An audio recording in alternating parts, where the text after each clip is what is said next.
Hello friends, कैसे हैं आप सब लोग। हमें उम्मीद है कि आप लोग अच्छे होंगे और आपकी पढ़ाई अच्छे से चल रही होगी।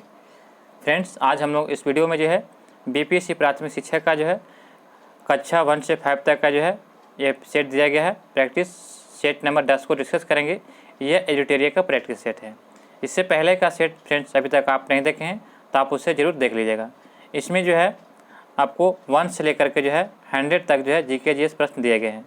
उसके बाद जो है आपको मैथ रीजनिंग का प्रश्न दिया गया है। तो फ्रेंड्स, इसमें जो है 100 प्रश्न जो है आपको जीके जीएस के होने वाले हैं, तो आप इसे जो है देखना ना भूलिए। फ्रेंड्स, आप अपने वीडियो के अंत में अपना स्कोर जरूर बताइएगा कि आपका स्कोर इसमें कितना रहा। फ्रेंड्स, आपका इसमें स्कोर जो है 80 प्लस आ रहा है, तो आपका जो है तैयारी अच्छी है। तो फ्रेंड्स, चलिए इस सेट को हम लोग शुरू करते हैं। किस पेशवा के समय मराठा साम्राज्य का सर्वाधिक विस्तार हुआ था। तो फ्रेंड्स, मराठा साम्राज्य का सर्वाधिक विस्तार जो हुआ था यह बालाजी बाजीराव के समय हुआ था। ऑप्शन नंबर 4 इसका राइट आंसर हो जाएगा। बालाजी बाजीराव के समय जो है यह मराठा साम्राज्य का सर्वाधिक विकास हुआ था। यह जो है 1740 से जो है 61 के बीच यह विकास हुआ था। 1740 से 1761 के बीच। नेक्स्ट प्रश्न है कि अंग्रेजों द्वारा सिंध विजय संपन्न कब हुआ था। तो अंग्रेजों द्वारा जो है यह सिंध विजय कब संपन्न हुआ था, तो यह किया गया था लॉर्ड एलनबरो के समय में। ऑप्शन नंबर जो है ये इसका राइट आंसर होगा। लॉर्ड एलनबरो का कार्यकाल देखा जाए तो यह 1842 से जो है 44 के बीच रहा था। 1842 से 44 के बीच जो है लॉर्ड एलनबरो का कार्यकाल रहा था, जो अंग्रेजों द्वारा सिंध पर विजय संपन्न हुआ था। किस समाज सुधारक को भारत का मार्टिन लूथर कहा जाता है। तो भारत का मार्टिन लूथर जो है यह दयानंद सरस्वती को कहा जाता है। ऑप्शन नंबर 20 का राइट आंसर हो जाएगा। दयानंद सरस्वती ने आर्य समाज की स्थापना भी किए थे और उन्होंने जो यह नारा भी दिया था कि वेदों की ओर लौट चलो, और उन्हें अपने धार्मिक सामाजिक सुधार के कारण जो है मार्टिन लूथर की संज्ञा भी दिया जाता है। तो ऑप्शन नंबर 20 का राइट आंसर होगा। राजा राम मोहन राय एक ब्राह्मण थे जो ब्राह्मण समाज की स्थापना किए थे, ये याद रखिएगा। अलीवर्दी खां बंगाल का नवाब कब बना था। तो अलीवर्दी खां जो बंगाल का नवाब कब बना था, तो 1740 में बना था। और अलीवर्दी खां जो था इन्होंने जो है अंग्रेज़ों की तुलना जो है मधुमक्खी के छत्तों से किया था। उन्होंने कहा था कि अंग्रेज़ों को जो है अच्छे से रखोगे तो हमें फ़ायदा पहुंचाएगा, अगर उसे जो है छेड़छाड़ करोगे तो हमें नुकसान पहुंचाएगा। जिस प्रकार मधुमक्खी जो होता है अगर उसे अच्छे से रखोगे तो शहद प्रदान करता है, और जब मधुमक्खी को छेड़छाड़ करोगे तो हमें डंक मारता है। उसी प्रकार जो है अलीवर्दी खां ने जो है अंग्रेज़ों की तुलना मधुमक्खी के छत्तों से किया था, और इसने जो है इसका बंगाल का नवाब कब बना था, तो 1740 में। अगला प्रश्न है कि निम्नलिखित में से किसने पश्चिम भारत के पुनर्जागरण का जनक कहा जाता है। तो पश्चिम भारत के पुनर्जागरण का जनक जो है यह किसे कहा जाता है, तो ऑप्शन नंबर 4 इसका राइट आंसर होगा एमजी रनाडे को। भारत की राजधानी कोलकाता से दिल्ली स्थानांतरित किसने किया था। तो यह जो भारत की राजधानी कोलकाता से दिल्ली स्थानांतरित जो है यह 1911 में किया गया था। तो 1911 में जो है लॉर्ड हार्डिंग द्वितीय के समय किया गया था। ऑप्शन नंबर ए इसका राइट आंसर रहेगा। लॉर्ड हार्डिंग द्वितीय के समय कलकत्ता से दिल्ली स्थानांतरित किया गया था भारत की राजधानी। ये जो 1911 में जो है बंगाल विभाजन रद्द करने के लिए 1911 में जो है बंगाल विभाजन रद्द भी किया गया था। अगला प्रश्न है फ्रेंड्स कि निम्नलिखित में से कौन सम्मिलित नहीं है। तो यहाँ बताना है कि कौन सम्मिलित नहीं है। तो अमृत बाजार पत्रिका या शिशिर कुमार घोष, मिरातुल अखबार या राजा राम मोहन राय, इंडियन मिरर या जो मनमोहन घोष या देवेंद्रनाथ टैगोर, और जो है द लीडर जो है या गोपाल कृष्ण गोखले, यह गलत है। द लीडर के संपादक हो जाएंगे पंडित मदन मोहन मालवीय। कौन हो जाएगा, तो पंडित मदन मोहन मालवीय हो जाएंगे, तो ये याद रखिएगा।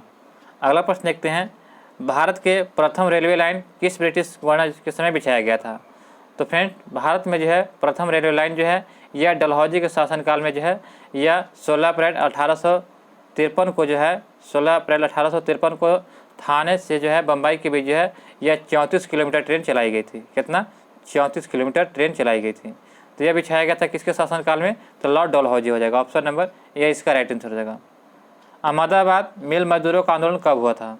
तो अहमदाबाद मिल मजदूरों का आंदोलन जो है यह हुआ था 1918 में। ऑप्शन नंबर सी इसका राइट आंसर हो जाएगा। अहमदाबाद मिल मजदूर आंदोलन जो है यह 1918 में किया गया था। ऑप्शन नंबर सी इसका राइट आंसर होगा। 1917 में जो है चंपारण सत्याग्रह हुआ था। 1916 में जो है लखनऊ अधिवेशन हुआ था, और 1919 में जो है जालियांवाला बाग हत्याकांड आया था। अगला प्रश्न देखते हैं फ्रेंड्स मानव के लिए एक धर्म एक जाति के एक ईश्वर का नारा किसने दिया था? मानव के लिए एक धर्म एक जाति और एक ईश्वर का नारा जो है ये किसने दिया था? तो आपका इसका राइट आंसर हो जाएगा ऑप्शन नंबर बी हो जाएगा, नारायण गुरु के द्वारा यह दिया गया था। नेक्स्ट प्रश्न है कि वह किसान आंदोलन जिसमें पहली बार सबने का प्रयोग किया गया था। तो पहली बार सबने का आंदोलन का प्रयोग जो सबसे पहले कहाँ किया गया था? तो चंपारण सत्याग्रह में। ऑप्शन नंबर बी इसका राइट आंसर होगा। चंपारण सत्याग्रह जब 1917 में हुआ था तो सबसे पहले जो गांधी जी ने जो है अंग्रेजों से सबने किया था कि नील की खेती जो है इसे समाप्त किया जाए। ऑप्शन नंबर 20 का राइट आंसर हो जाएगा। अखिल भारतीय किसान सभा के प्रथम अध्यक्ष कौन थे? तो अखिल भारतीय किसान सभा के प्रथम अध्यक्ष कौन थे? तो आपका इसका राइट आंसर होगा स्वामी सहजानंद सरस्वती। 1936 में जो है अप्रैल 1936 में जो है अखिल भारतीय किसान सभा की स्थापना लखनऊ में किया गया था और इसके जो है संस्थापक एवं अध्यक्ष स्वामी सहजानंद सरस्वती थे। तो ये फ्रेंड्स याद रखिएगा। अगला प्रश्न दिया गया है कि महात्मा गांधी को किस व्यक्ति ने अर्धनग्न फकीर कहा था? तो महात्मा गांधी को जो है किस व्यक्ति ने अर्धनग्न फकीर कहा था? तो फ्रेंड्स आपका इसका राइट आंसर होगा विंस्टन चर्चिल। विंस्टन चर्चिल और एक और व्यक्ति थे फ्रैंक मोरिस। इन्होंने जो है दो व्यक्ति थे जो महात्मा गांधी को अर्धनग्न फकीर कहे थे। ऑप्शन नंबर सी इसका राइट आंसर हो जाएगा। द्वितीय बौद्ध संगीति किसके शासनकाल में हुआ था? तो द्वितीय बौद्ध संगीति जो है यह 383 ईस्वी में हुआ था, जो कालाशोक के शासनकाल में हुआ था। 383 BC में हुआ था जो कालाशोक के शासनकाल में। तो ऑप्शन नंबर 20 का राइट आंसर हो जाएगा। इसका ट्रिक है फ्रेंड्स याद रखिएगा आकायक, आका आक, और इधर याद रखिएगा रावे पाको, रावे पाको। फ्रेंड्स पहला हो जाएगा यानी प्रथम बौद्ध संगीति तो अजातशत्रु के शासनकाल में, तरह से हो जाएगा राजगीर में। दूसरा का हुआ था तो का से कालाशोक, ये हुआ था वत्स वैशाली में। तीसरा का हुआ था अशोक, यह हुआ था कहाँ पे? तो पास से पाटलिपुत्र हो जाएगा। चौथा बौद्ध संगीति हुआ था क से हो जाएगा कनिष्क, और यह हुआ था कहाँ से? कुंडलवन कश्मीर में हुआ था। तो फ्रेंड्स ये याद रखिएगा। निम्नलिखित कौन सा सम्मिलित नहीं है? निम्नलिखित में से कौन सा सम्मिलित नहीं है? तो यहाँ पे दिया कि ठगी प्रथा का दमन जो है यह विलियम बेंटिंग के द्वारा किया गया था। तो ये बिल्कुल सही है। इल्बर्ट बिल जो है यह किसने लाया था? तो लॉर्ड लिटन। यह गलत हो जाएगा। इल्बर्ट बिल जो है लॉर्ड रिपन के द्वारा लाया गया था। किसके द्वारा? रिपन के द्वारा। इल्बर्ट बिल जो है लॉर्ड रिपन के द्वारा लाया गया था। और जो है रिंग फेस की नीति वारेन हेस्टिंग्स ने लाया था और दास प्रथा का अंत लॉर्ड एलनबरो ने किया था। तो ऑप्शन नंबर 20 का राइट आंसर हो जाएगा। किस आंदोलन के दौरान ऑपरेशन 0 आवर चलाया गया था? तो ऑपरेशन 0 आवर जो था यह सभी को जो जेल में बंद करने के लिए चलाया गया था कि 1 घंटे के अंदर सभी जो है विद्रोहियों को जेल में बंद करो। तो यह फ्रेंड्स चलाया गया था भारत छोड़ो आंदोलन के समय। ऑप्शन नंबर सी इसका राइट आंसर होगा। 8 अगस्त जो है 1942 को जो है जब भारत छोड़ो आंदोलन चलाया गया था तो सभी विद्रोहियों को बंद करने के लिए जो है ऑपरेशन 0 आवर चलाया गया था, यानी कि 1 घंटा आने के अंदर जो है सभी को विद्रोहियों को जो है जेल में बंद कर दो। तो ऑप्शन नंबर सी इसका राइट आंसर हो जाएगा। और सहयोग आंदोलन जो है यह 1920 में, सबने आंदोलन 1930 में। अगला प्रश्न देखते हैं कि किस व्यक्ति ने जालियांवाला बाग हत्याकांड को जो जानबूझकर की गई हत्या कहकर संबोधित किया था? तो यह कहा था CF एंड्रूज ने। CF एंड्रूज ने कहा था कि जालियांवाला बाग जो हत्याकांड है यह जानबूझकर के जो हत्या किया गया था। ऑप्शन नंबर 20 का राइट आंसर हो जाएगा। भारत दुर्दशा पुस्तक का लेखक कौन है? तो भारत दुर्दशा पुस्तक का लेखक कौन है? तो आपका इसका राइट आंसर होगा ऑप्शन नंबर ए हो जाएगा। भारतेंदु हरिश्चंद्र की यह पुस्तक है। भारत दुर्दशा पुस्तक का लेखक भारतेंदु हरिश्चंद्र के द्वारा लिखा गया है। ऑप्शन नंबर ए इसका राइट आंसर होगा। अब भारत भारती जो है यह पुस्तक मैथिली शरण गुप्त के द्वारा लिखा गया है। तो फ्रेंड्स ये याद रखिएगा। प्रेमचंद के द्वारा जो है उर्वशी लिखा गया है।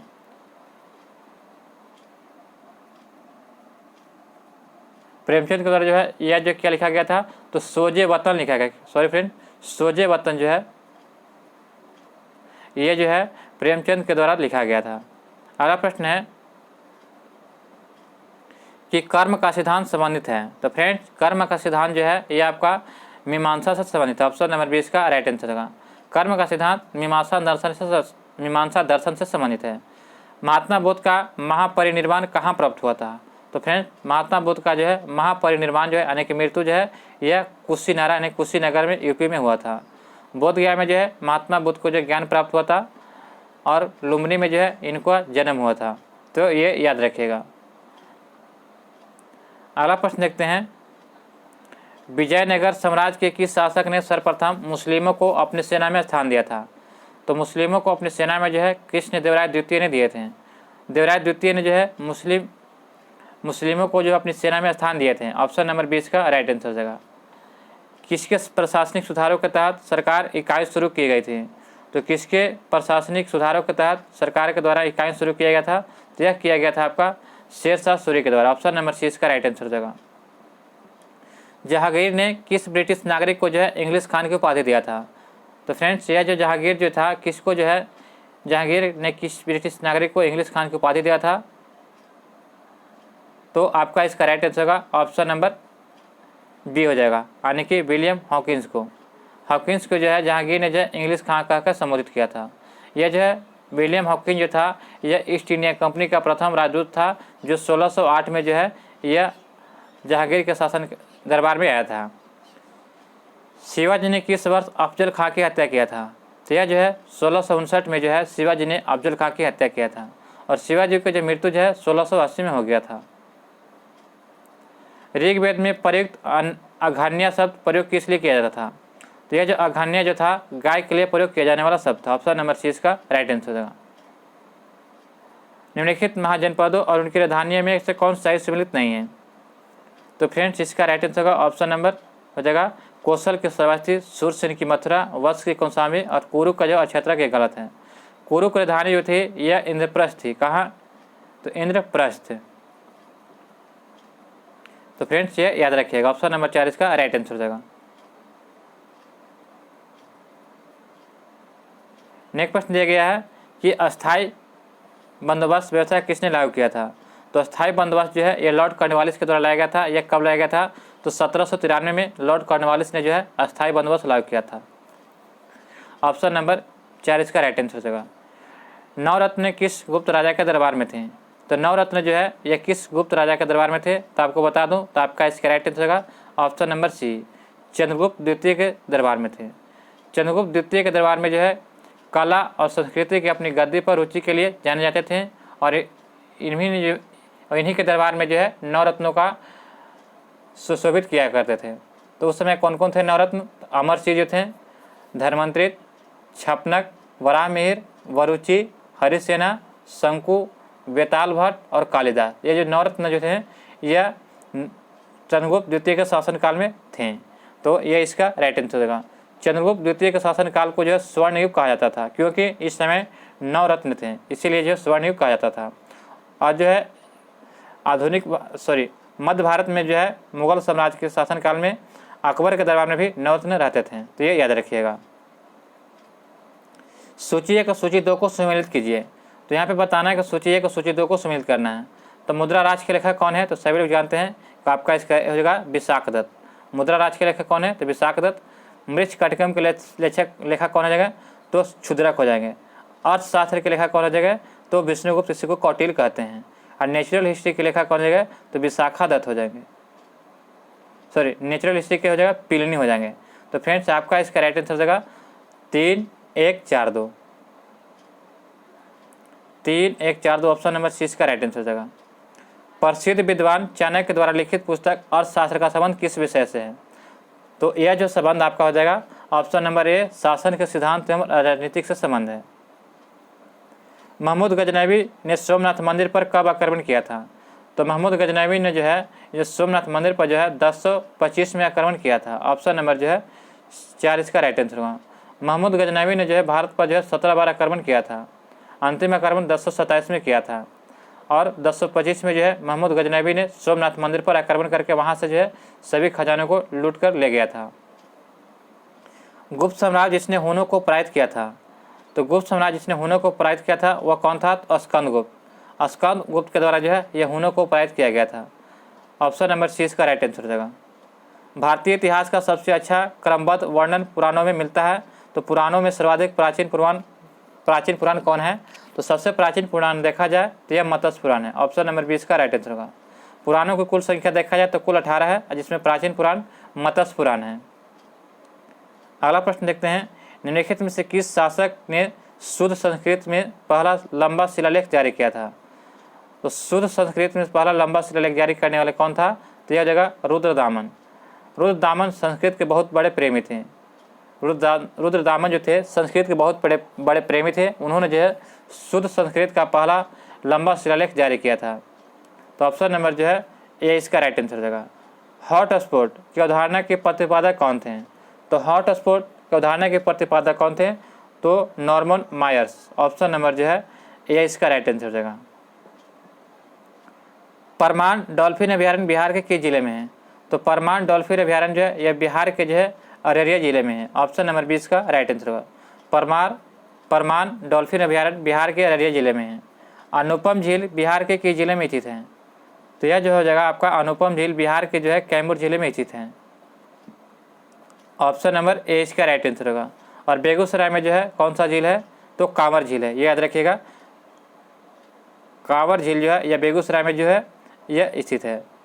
अगला प्रश्न देखते हैं कि भारत वन स्थिति रिपोर्ट 2011 के अनुसार बिहार में अनावरण एवं वृक्षावरण में क्रमशः वृद्धि कितना हुआ है?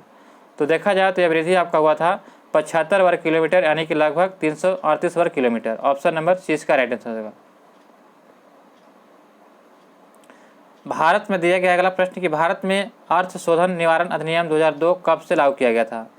तो यह फ्रेंड्स लागू किया गया था 2005 से। ऑप्शन नंबर 4 इसका राइट आंसर होगा।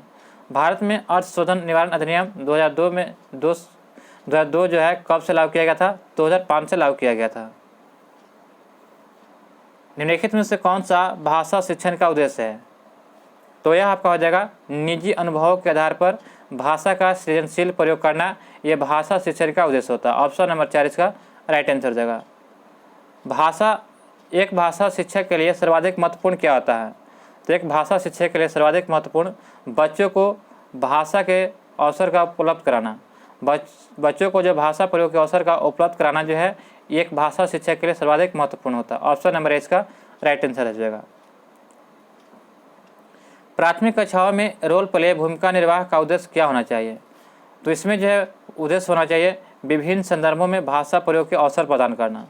विभिन्न संदर्भों में भाषा प्रयोग का अवसर प्रदान करना जो है यह प्राथमिक कक्षाओं में रोल प्ले की भूमिका का उद्देश्य होना चाहिए। कविता, कहानी, गीतों और नाटकों के माध्यम से बच्चे क्या होते हैं?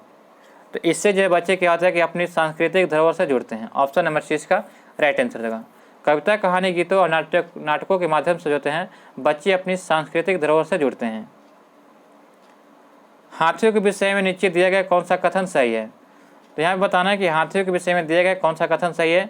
तो 3 महीने के हाथी के बच्चे का भार सामान्यतः लगभग 2 क्विंटल हो जाता है। ऑप्शन नंबर 20 का राइट आंसर होगा। हाल ही में किसे जो है बैंक का मुख्य अर्थशास्त्री नियुक्त किया गया है? तो बैंक का जो है हाल ही में किसे विश्व बैंक का मुख्य अर्थशास्त्री नियुक्त किया गया? तो यह फ्रेंड्स आपका राइट आंसर होगा ऑप्शन नंबर बी। इंदरमित गिल को जो है हाल ही में जो है विश्व बैंक का मुख्य अर्थशास्त्री नियुक्त किया गया है।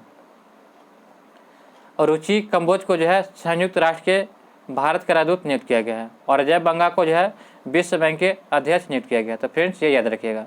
भारत के पहले मानव यात्री ड्रोन का नाम क्या रखा गया है? तो इसका नाम रखा गया वरुण। वरुण जो है ये भारत के पहले मानव यात्री ड्रोन का नाम रखा गया है। हाल ही में किस विभाग द्वारा जागृति शुभंकर को लॉन्च किया गया है? तो हाल ही में किस विभाग के द्वारा जागृति शुभंकर को लॉन्च किया गया है? तो फ्रेंड्स यह लॉन्च किया गया आपका राइट आंसर होगा ऑप्शन नंबर सी हो जाएगा। उपभोक्ता मामले विभाग के द्वारा लॉन्च किया गया है। नाटो शिखर सम्मेलन के संबंध में निम्नलिखित में से कौन सा कथन सही नहीं है? तो नाटो शिखर सम्मेलन के बारे में कौन सा कथन सही नहीं है? तो आपका इसका राइट आंसर क्या हो जाएगा? इनमें से कोई नहीं। ऑप्शन नंबर जो है 4 इसका राइट आंसर हो जाएगा। नाटो जो होता है इसका गठन जो है 1949 में किया गया था। कब? 1949 में किया गया था। और इसका मुख्यालय जो है ब्रुसेल्स बेल्जियम में है। और इसके जो है वर्तमान देशों की संख्या 31 है। हमारा नेक्स्ट प्रश्न है कि हाल ही में बिहार सरकार ने किस नदी पर भारत के सबसे ऊंचे रबर डैम का निर्माण किया है? तो यह जो है बिहार में जो रबर डैम का निर्माण जो है फाल्गु नदी पर किया गया है। तो ऑप्शन नंबर सी हो जाएगा फाल्गु नदी पर। यह गया में है। कहाँ पे? गया में जो है फाल्गु नदी पर जो है बिहार में रबर डैम का निर्माण किया गया है। जैव उर्वरकों के बजाय रासायनिक उर्वरकों का उपयोग करने से निम्नलिखित में से क्या नुकसान होता है?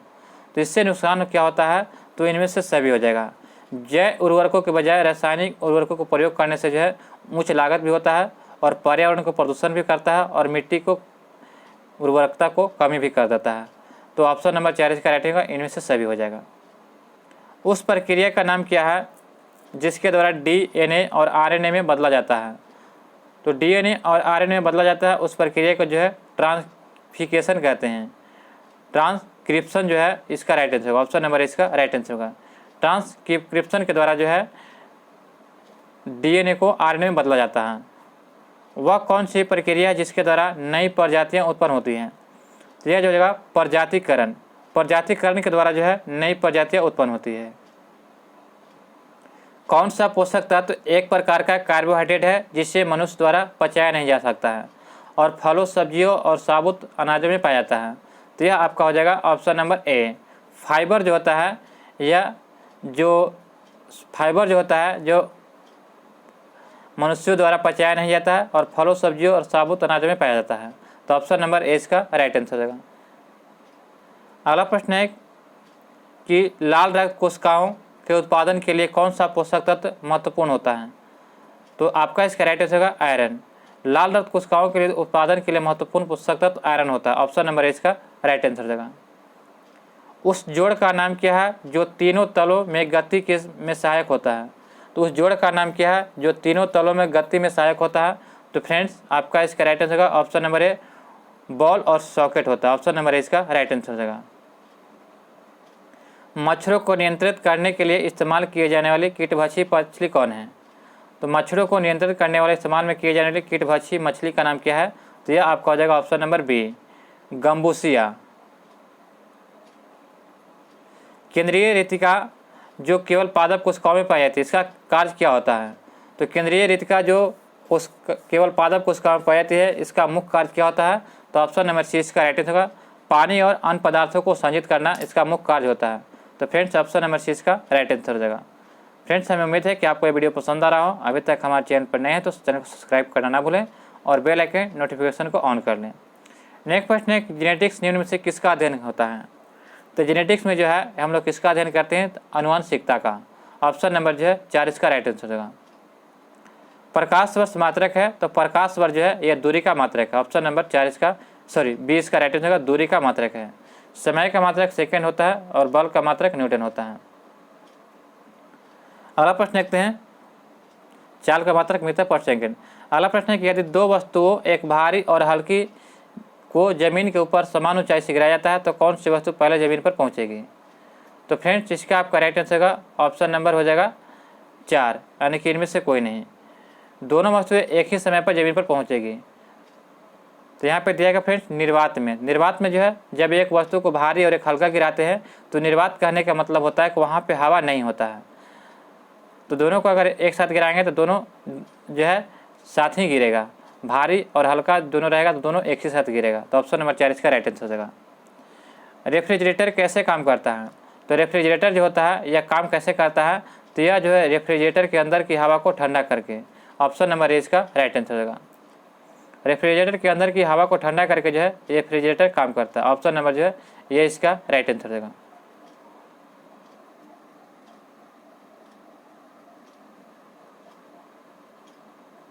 यहाँ पर दिएगा फ्रेंड्स कि रेफ्रिजरेटर कैसे काम करता है। तो रेफ्रिजरेटर जो होता है उसके अंदर जो गर्मी होता है उसको गर्म को निकाल देता है और उसमें जो है निकालने के बाद उसमें क्या होता है कि ठंडी हवा आती है और उससे क्या होता है कि वहाँ ठंडा कोई भी पदार्थ रखते हैं तो सुरक्षित रहता है। तो ऑप्शन नंबर 20 का राइट आंसर होगा। रेफ्रिजरेटर के अंदर से गर्मी को निकाल कर और उससे बाहर स्थानांतरित करके करते हैं। तो ऑप्शन नंबर 20 का राइट आंसर होगा। प्रकाश तरंगे किस प्रकार की तरंगे हैं? तो यह जो है प्रकाश तरंगे जो है इलेक्ट्रोमैग्नेटिक तरंगे यानी कि विद्युत चुम्बकीय तरंग होता है। ऑप्शन नंबर 20 का राइट आंसर होगा, जिसकी जो है गति कितना होता है? तो 3 लाख किलोमीटर पर सेकेंड होता है। अगला प्रश्न है कि अल्ट्रासाउंड तरंगे की आवृत्ति रेंज क्या होती है? तो अल्ट्रासाउंड तरंगे की आवृत्ति जो रेंज होती है ये आपका हो जाएगा ऑप्शन नंबर सी, 20,000 हर्ट्ज से 1 मिलियन हर्ट्ज के बीच होता है। और जो श्रव्य तरंगे जो होती है हम लोग जो सुन सकते हैं उससे जो है 20 हर्ट्ज से 20,000 हर्ट्ज तक मनुष्य जो ध्वनि को सुन सकता है। निम्नलिखित में से कौन सा उपकरण विद्युत ऊर्जा को यांत्रिक ऊर्जा में परिवर्तित करता है? तो विद्युत ऊर्जा को जो है यांत्रिक ऊर्जा में परिवर्तित कौन करता है? तो मोटर हो जाएगा। ऑप्शन नंबर जो है 20 का राइट आंसर हो जाएगा। और जनरेटर जो होता है यांत्रिक ऊर्जा को विद्युत ऊर्जा में परिवर्तित करता है। और ट्रांसफार्मर जो होता है यह वोल्टेज को कम और बेशी करता है। अगला प्रश्न है कि निम्नलिखित में से कौन सा कारक नहीं है जो एक माध्यम में ध्वनि की गति को प्रभावित करता है? तो यह हो जाएगा ऑप्शन नंबर बी, चुंबकीय क्षेत्र की ताकत। समान शरीर के सर्वाधिक पाया जाने वाला तत्व निम्नलिखित में से कौन है? तो शरीर में जो सर्वाधिक मात्रा में पाया जाने वाला तत्व हो जाएगा यह आपका ऑक्सीजन हो जाएगा, जो 65% पाया जाता है ऑक्सीजन। ऑप्शन नंबर सी इसका राइट आंसर हो जाएगा। कार्बन देखा जाए तो यह 18% शरीर में पाया जाता है, और जो है नाइट्रोजन देखा जाए तो यह 3% पाया जाता है, और जो है यहाँ पे फास्फोरस देखा जाए तो यह 1% शरीर में पाया जाता है। तो फ्रेंड्स ऑप्शन नंबर सी इसका राइट आंसर होगा। ऑक्सीजन कितना होता है? 65%। नेक्स्ट प्रश्न है कि कॉस्मिक किरणें होती है। तो फ्रेंड्स कॉस्मिक किरणें जो होती है यह आवेशित तथा अनावेशित दोनों हो सकती है। ऑप्शन नंबर सी इसका राइट आंसर हो जाएगा। कॉस्मिक किरणें की खोज जो है विक्टर हेस ने 1912 में किया था। किसने? विक्टर हेस ने 1912 में जो कॉस्मिक किरणें की खोज किया था, और ये जो है आवेशित तथा अनावेशित दोनों हो सकती है। ऑप्शन नंबर सी इसका राइट आंसर हो जाएगा। आधुनिक आवर्त सारणी के किस वर्ग के ऊपर से नीचे आने पर परमाणु की त्रिज्या के मान में क्या परिवर्तन होगा? तो आधुनिक आवर्त सारणी के जो किसी वर्ग में ऊपर से नीचे आने पर जो है परमाणु की जो त्रिज्या होती है वो आपका बढ़ जाता है। ऑप्शन नंबर ए इसका राइट आंसर हो जाएगा। नेक्स्ट प्रश्न है कि नाभिकीय रिएक्टर में किस धातु का प्रयोग मंदक के लिए किया जाता है? तो मंदक के रूप में जो है ग्रेफाइट, साधारण बल और गहरी जल, यानी कि इन सभी का प्रयोग करते हैं। नाभिकीय रिएक्टर में मंदक के कार्य को तीव्र गति बढ़ाने के लिए न्यूट्रॉनों की गति को कम करने के लिए किया जाता है, और मंदक के रूप में जो है भारी जल, ग्रेफाइट और जो है ग्रेफाइट की छड़ों का उपयोग करते हैं। तो ऑप्शन नंबर जो है इसका राइट आंसर का 4 दे रहा है। अगला प्रश्न है कि निम्न में से कौन सा तत्व जो है वैद्युत धनात्मक प्रदर्शित करता है? तो इनमें से कौन सा तत्व वैद्युत धनात्मक प्रदर्शित करता है? तो आपका इसका राइट आंसर होगा ऑप्शन नंबर सी हो जाएगा, फ्रेंसियम। फ्रेंसियम जो है यह वैद्युत धनात्मक प्रदर्शित करता है।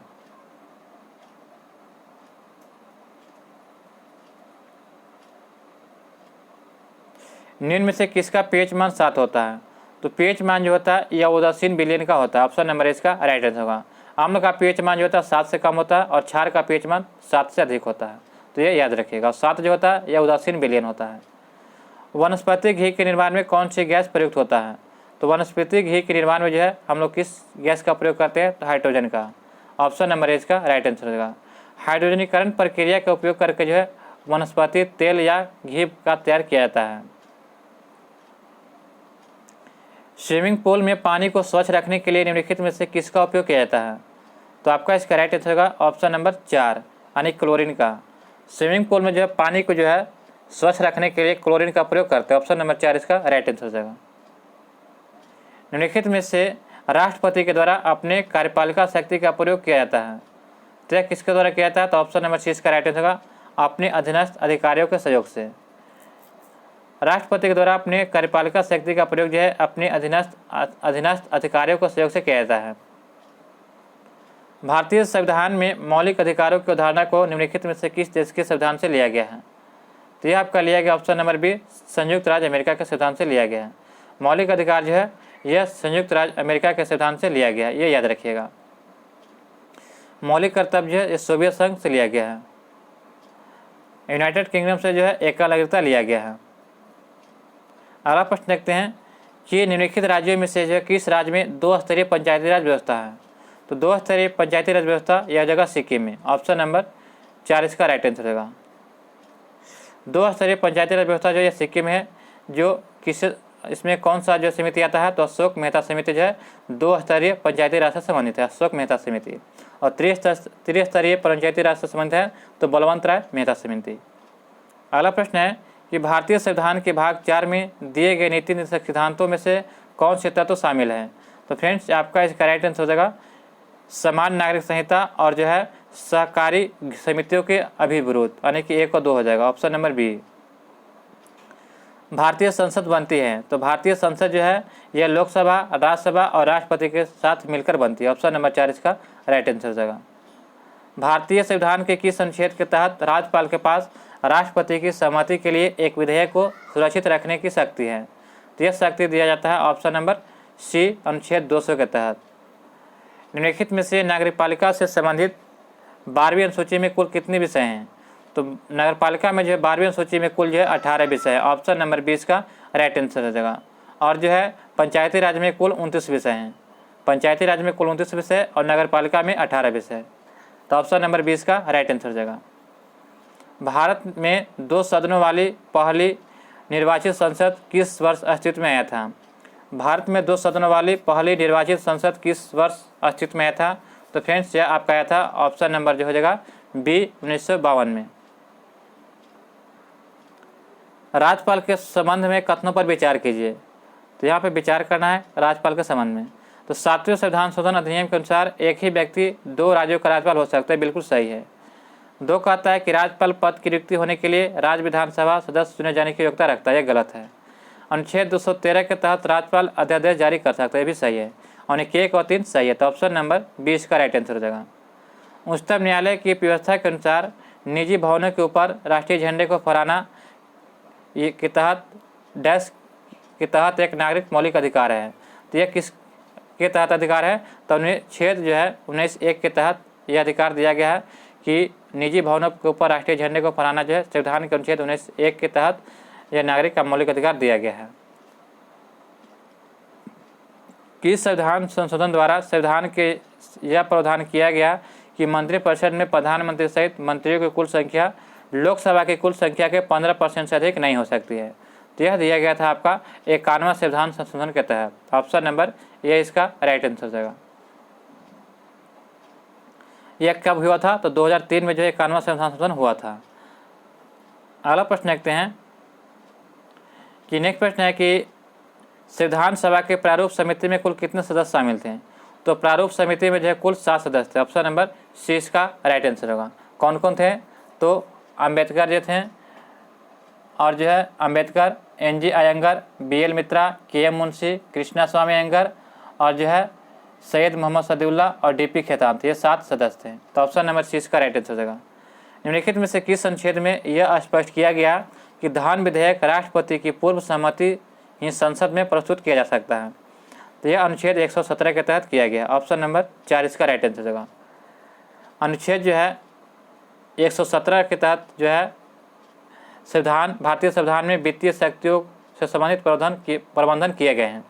और अनुच्छेद 110 में जो है धन विधेयक को परिभाषित किया गया है। और अनुच्छेद 112 दिया गया है। तो इसमें स्पष्ट है कि वित्तीय यानी कि बजट जो है राष्ट्रपति को संबोधन करने के लिए किया गया है। बजट के बारे में दिया गया अनुच्छेद 112 में। और जो अनुच्छेद 115 जो है के तहत यह निश्चित किया जाता है कि राष्ट्रपति की सिफारिश के बिना अनुदान की मांग सदन में नहीं रखी जा सकती है। तो ऑप्शन नंबर जो है 4 इसका राइट आंसर हो जाएगा। पंचायती राज के संदर्भ में कौन सा कथन गलत है? तो पंचायती राज के बारे में जो कौन सा कथन गलत है? तो 73वां संविधान संशोधन अधिनियम 1992 द्वारा पंचायती राज को संवैधानिक दर्जा दिया गया था। तो यह जो है बिल्कुल सही है। और जो 11वीं अनुसूची में कुल 18 विषय हैं, तो यह गलत है। 11वीं अनुसूची में जो है कुल 18 विषय नहीं बल्कि कुल 29 विषय है। तो ऑप्शन नंबर 20 का राइट आंसर होगा। 12वीं अनुसूची में 18 विषय, 12वीं में 18 और 11वीं में 29। अगला प्रश्न है कि निम्नलिखित में से किस इस्पात संयंत्र की स्थापना चौथी पंचवर्षीय योजना के दौरान हुआ था? तो फ्रेंड चौथी पंचवर्षीय योजना के दौरान जो है कौन सा इस्पात की स्थापना किया गया था? तो यह किया गया था विशाखापट्टनम इस्पात संयंत्र की। विशाखापट्टनम इस्पात संयंत्र की स्थापना जो है यह चौथी पंचवर्षीय योजना के दौरान किया गया था। ऑप्शन नंबर जो है 20 का राइट आंसर होगा। चौथी पंचवर्षीय योजना के दौरान यह किया गया था विशाखापट्टनम इस्पात संयंत्र। यह हुआ था चौथे पंचवर्षीय 1969 से 74 हुआ था। अगला प्रश्न देखते हैं, भारत में राष्ट्रीय आय की गणना निम्नलिखित में से किसके द्वारा किया जाता है? तो भारत में राष्ट्रीय आय की गणना जो है यह CSO यानी कि केंद्रीय सांख्यिकी संगठन के द्वारा किया जाता है।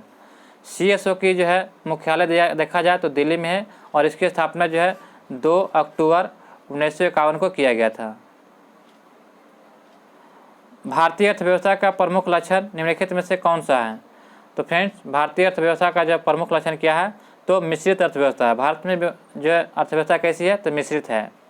केंद्रीय बजट के अनुसार चालू वित्तीय वर्ष 2023-24 के लिए कृषि ऋण लक्ष्य क्या है, तो इसका कृषि ऋण लक्ष्य जो है 20 लाख करोड़ रखा गया है। ऑप्शन नंबर जो है 20 का राइट आंसर हो जाएगा। माउंट क्योबो स्थित है कहाँ पे, तो माउंट क्योबो जो है यह दक्षिणी अंडमान में स्थित है। ऑप्शन नंबर 4 इसका राइट आंसर हो जाएगा। माउंट क्योबो जो है यह दक्षिणी अंडमान में स्थित है और इसकी ऊंचाई देखा जाए तो 460 मीटर है। अगला प्रश्न देखते हैं, निम्नलिखित में से कौन सा जलप्रपात राजस्थान में स्थित नहीं है, तो राजस्थान में कौन सा जलप्रपात स्थित नहीं है, तो आपका इसका राइट आंसर होगा दूध सागर जलप्रपात। दूध सागर जलप्रपात जो है यह राजस्थान में स्थित नहीं है। यह कहाँ स्थित है, तो गोवा में जो है मांडवी नदी पर है। गोवा में जो है मांडवी नदी पर स्थित है। ये आप याद रखिएगा, दूध सागर जलप्रपात। नेक्स्ट प्रश्न दिया गया हमारा कि गिरना सिंचाई परियोजना किस राज्य में स्थित है, तो गिरना सिंचाई परियोजना जो है यह आपका जो है महाराष्ट्र में स्थित है। ऑप्शन नंबर 4 इसका राइट आंसर देगा। अगला प्रश्न है कि जवाई तथा सुकरी किसकी सहायक नदियाँ हैं, तो जवाई तथा सुकरी जो है यह आपका किसकी सहायक नदी है, तो आपका इसका राइट आंसर होगा लूनी की सहायक नदी है। ऑप्शन नंबर जो है 4 इसका राइट आंसर होगा।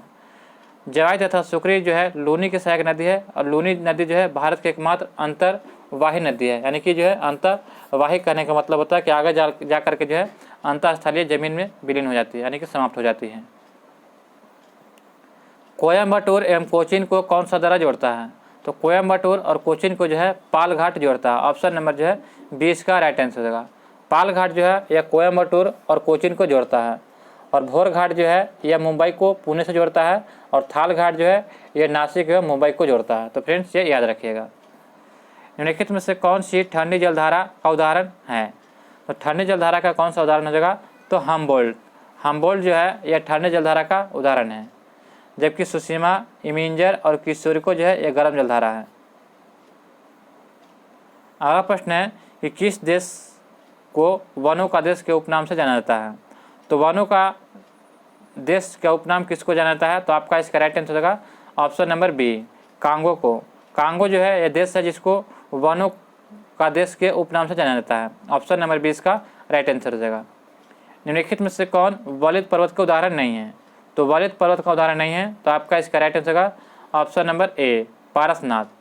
हिमालय जो है आल्पस, यूराल, रॉकीज, एंडीज आदि जो है ये वलित पर्वत का उदाहरण है, जबकि पारसनाथ जो है यह नीलगिरी, सतपुड़ा आदि के अवशिष्ट पर्वत के उदाहरण है। तो ऑप्शन नंबर जो है ये इसका राइट आंसर हो जाएगा। आज का अंतिम प्रश्न है फ्रेंड्स कि किस ग्रह का विशिष्ट गुण उसके चुंबकीय क्षेत्र का होना होता है, तो यह हो जाएगा बुध। बुध जो होता है सौरमंडल का सबसे छोटा एवं सबसे हल्का ग्रह है और इस ग्रह का कोई उपग्रह भी नहीं है। इस ग्रह का सबसे विशिष्ट गुण है कि चुंबकीय क्षेत्र का होना। तो ऑप्शन नंबर 20 का राइट आंसर होगा। शुक्र ग्रह को जो है मॉर्निंग या इवनिंग स्टार भी कहा जाता है और पृथ्वी की बहन भी कहते हैं। और शनि ग्रह का जो है इसमें शनि ग्रह में ग्रहों में वलय होता है और मंगल ग्रह को जो है लाल ग्रह कहते हैं और इससे मंगल ग्रह का जो उपग्रह है फोबोस और डिबोस।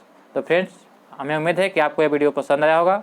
अभी तक हमारे चैनल पर नए हैं तो चैनल को सब्सक्राइब करें और बेल आइकन नोटिफिकेशन को ऑन करना ना भूलें ताकि हमारी वीडियो सबसे पहले आप तक पहुँचे।